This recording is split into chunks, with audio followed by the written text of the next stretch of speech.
Адабий окуу сабагы 3-класс. Саламатсыңарбы, менин сүйүктүү окуучуларым? Кутмандуу күнүңөр менен. Маанайыңар кандай? Жакшыбы? Анда эмесе балдарым, аралыктан окутуу боюнча адабий окуу сабагыбызды баштасак. Эң алгач өтүлгөн темалар боюнча суроолорду берейин. Кумурска өзү жөнүндө эмнелерди айтып берди? Жалкоо эмнеге таң калды? Мээнеткеч адам бул кандай адам? Туура балдарым, туура жооп айтып жатасыңар. Анда бүгүнкү сабагыбыздын темасы нан. Эң алгач бүгүнкү сабактын максаты менен тааныштырып кетейин.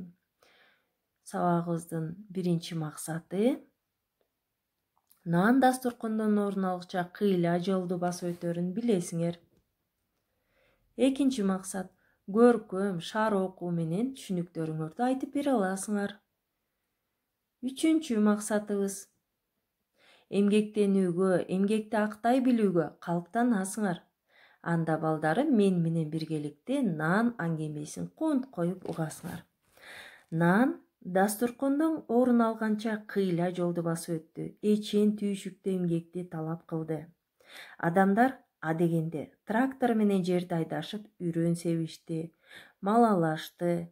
Жеринин нымынан, суунун күчүнөн улам үрөн көйгөлүү өсүп чыкты.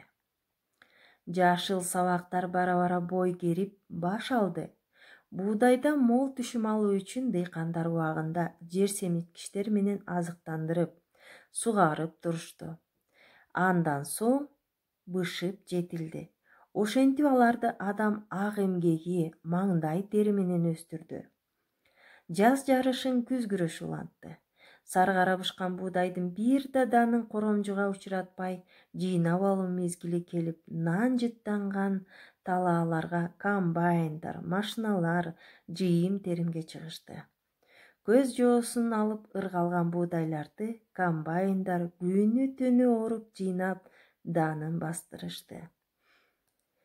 Тегирменге түшүп ун тартылды. Ундон жыты буркураган ар кандай нандар жасалып дасторконго коюлду.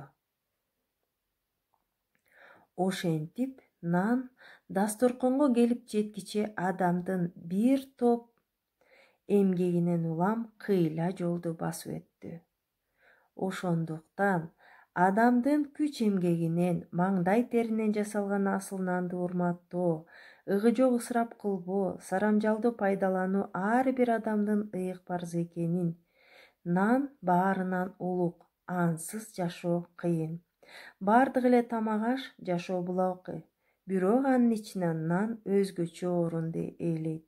Нандын бир күн жок болушун көз алдыга элестетип көргүлөчү. Ошондуктан эл нан баарынан улук деп бекеринен айткан эмес экен.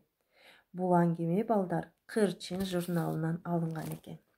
Андан кийин ырга көңүл бөлөлү баба дыйкан. Баба дыйкан сары тала түзүндө, буудай бышат күзүндө, жер ширеси данында, күз иреңи жүзүндө.